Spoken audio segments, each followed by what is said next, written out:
Alright, my name is Marcos. I'm K8ARE. Wanted to talk about my first year of learning Morse code.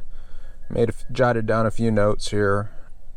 As of starting in March 2023, I decided to learn Morse code and I signed up with the LICW. Before that, I tried some apps and it was a total disaster for me. Nothing was really working. It was very little, if any, progress at all. So starting March 2023, I basically came in knowing absolutely nothing. I knew a couple characters, but I had to look them up in my mind every time I heard them. So why did I decide to learn? Well, that's a silly question. A silly reason why is because I had got my general many years ago and then never used those privileges. And then a friend of mine, Wade, took me out to do Parks on the Air. And I saw him doing that. He was doing single sideband and it looked like a ton of fun. And I said, I have to do that. So I bought myself a decent HF rig and I started off on it. And I got disappointed really quickly because I couldn't use it at my house. The noise was just too high and I could spend 2 hours on that thing and maybe hunt one POTA park. It was terrible. But then I was spinning the dial around playing with it and I could hear a decent amount of CW stations coming in and I thought, well, let's give that a go. So I started off with some apps and that didn't go good. I saw a video by Ham Radio Crash Course about the LICW and it had Howard on there doing a presentation about LICW and I said, that's what I need to do. I need to sign up for them. So I ended up signing up for them with them. And what's great about them is if you sign up for just 1 year and you decide that's not for you, it's no big deal. But if you decide to, say, upgrade later to lifetime membership, you just pay the difference and they upgrade you to lifetime. So I thought, man, I'll just sign up for 1 year. If it works out, great. I'll sign up for lifetime. And if it doesn't work out, I only paid 1 year. So it's not that bad. So I started going through the BC1, BC2 carousel. And man, those things were tough. First starting out, it is not an easy day to start learning those things. But once you get going and practice daily, and I don't like to use the word practice daily. Like I thought about it and I just want to do something CW related every day. So that may just be listening to like a podcast type thing, like with Morse Ninja. If I get on the air, that counts. So I'm using it or practicing daily. I'm doing something with Morse code every day. So that's kind of how I started doing that. And so it wasn't long after that. I think about 3 months later, after joining, 2-3 months later, I had my first on-air QSO with assistance of the LICW. It was great. You sat in a Zoom class. You knew who you were going to talk to, so you kind of had the call sign already down. You heard him call your call sign. You send your call sign back. He answers you, gives you a signal report, his name, and his LICW number, and then you know what's coming. And then if you still get lost, you can just say, hey, I'm a little bit lost. What did he just say? And they'll help you out. And then you just send back your first information. My first contact was with Eric, K9VIC. And that was a really special day to actually just get on the air for the first time. And I cannot believe how many friends I've made in LICW. It's amazing that you end up sitting in class with the same group of people repeatedly, and you start talking about different things and learning about them and practicing, and everyone's learning together. And then, after that, it just, extends to outside that, where you're chatting to them, on a daily basis, some of these people, and it's just fantastic. So then after that, I kind of got into doing the POTA hunting because it was pretty easy. You could look up the call sign, you knew what was going to come. You just sent the information back, and so that was a good hook into getting on the air regularly. And then the LICW challenge came along, which is a slightly longer exchange, but you still kind of knew what was coming, and it was still very doable. And I really spent a couple months just really doing that every chance I got. So that was another good way to kind of expand out from just the signal report and state to that, okay, now they're going to send me a name. Now they're going to send me this. And then sometimes you just be listening on frequency and you'd hear someone else call out there, and I was able to copy it down, and it was amazing. So it wasn't even like scheduled or anything like that. So that was really cool. I ended up having my first POTA activation. I had Nate from Tip City come down, and he's also another LICW member, and he basically was a human decoder for me. I was sitting there, my little straight key, and I was doing everything. I was logging, I was sending, but I wasn't. So when a call sign would come in, I would do my best to copy it, and I'd get about 3 characters, and I look over at Nate, and he's like, here's the rest of it. So that was a fantastic first experience. My second parks activation on my own was really rough.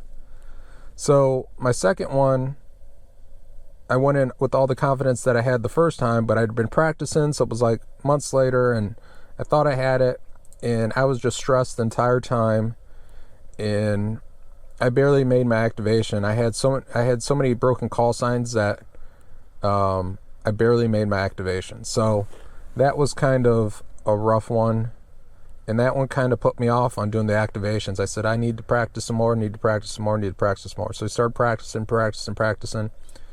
And then after that, I realized that if I record my activations, I can always go back and listen to them. So if I get 12 contacts and I get back to the house and say, oh my gosh, 3 of them are broken call signs, I didn't copy them right, I can go back and listen to them again, and then I can get them. So that has been something that I've been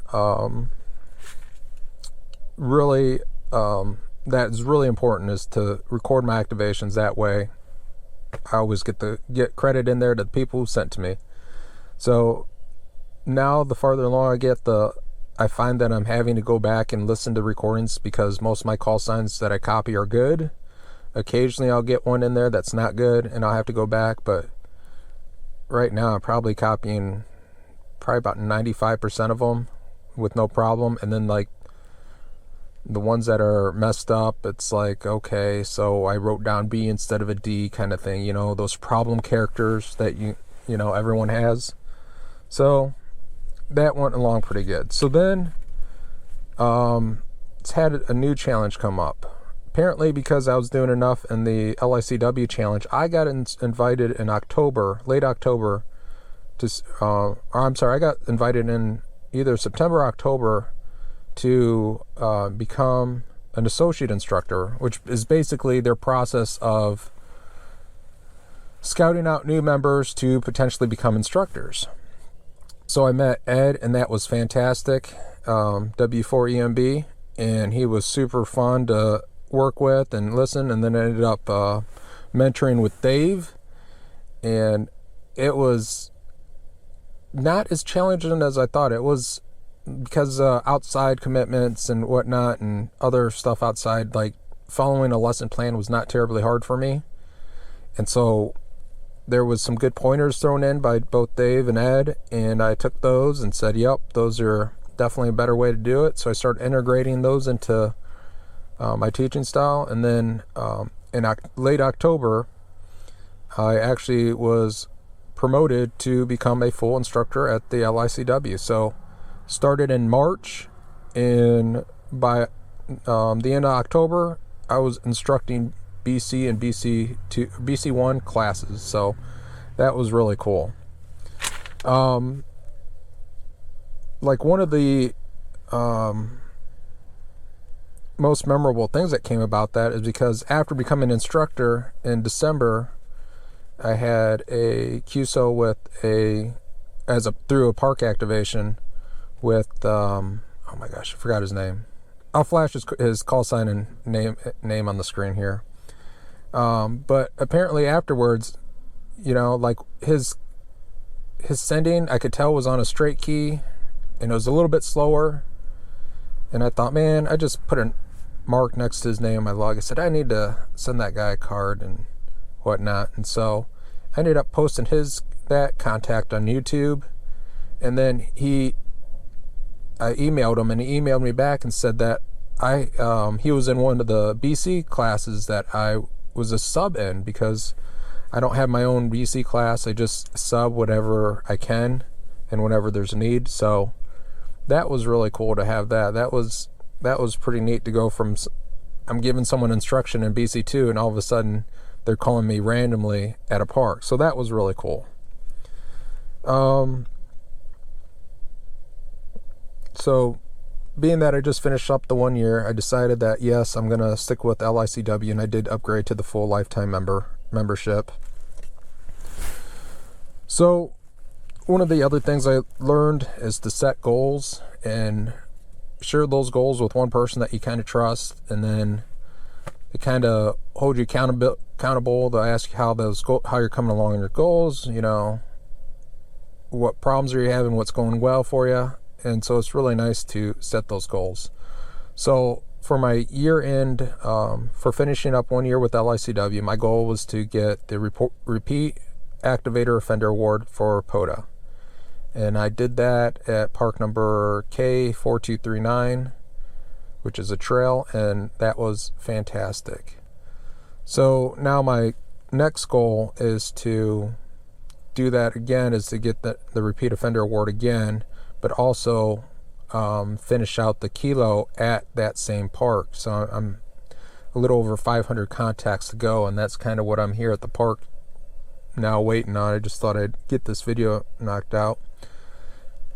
So long-term goals, that's kind of a short, 3-month goal kind of thing. Long-term goals, I like to be able to comfortably head copy at 20 words per minute. I think that's an achievable goal. It would probably take me over a year from now to accomplish that. Wouldn't surprise me if it took 2 more years for me to accomplish that. But I'm still working on it every day. And the other thing that, the most important thing I've learned out of all this is that no one learned CW as their first language. This is a secondary language to every single member, every single person that does CW. And that being said, is everyone has been where you are. If you're just starting, everyone, they want you to succeed. They know that you're going to mess up. They know you're going to mistakes, and guess what? They're happy to work with you. I had a 5-minute conversation with one person just trying to get their call sign, and they never gave up on me, and I eventually got it. So they know that you're doing your best. They know that you're not just messing with them, and they want you to succeed. So don't be afraid about messing up, because they know you're going to mess up. If you're new, they know you're going to mess up, and it's not a big deal. It's not like you get penalized or anything like that. They know you're going to mess up, and it's okay. They expect you to mess up because they can tell when you're new, So don't be afraid to get on the air because you're afraid you're going to mess up. They know you're going to mess up. It's fine. Guess what? They messed up too.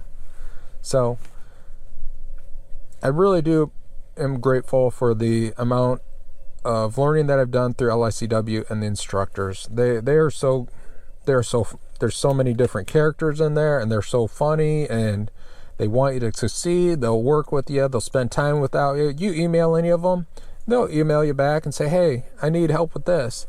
They'll go out of their way to help you, or find someone that is the appropriate person to help you. So if you're thinking about joining LICW to learn CW, please do so. If you decide to go some other route to learn CW, just learn it. It is a ton of fun. You get to meet a lot of interesting people. It's a great community. You'll start getting the same people calling you repeatedly. Like if you start doing POTA, it's just a lot of fun. So I highly recommend it. If you're considering it, please join. There's a lot of great members out there, and you make a lot of good friends. So hope everyone has a great day, and thanks for listening to me rant. Hopefully more than one person watches this. So, all right. Hey, have a great day.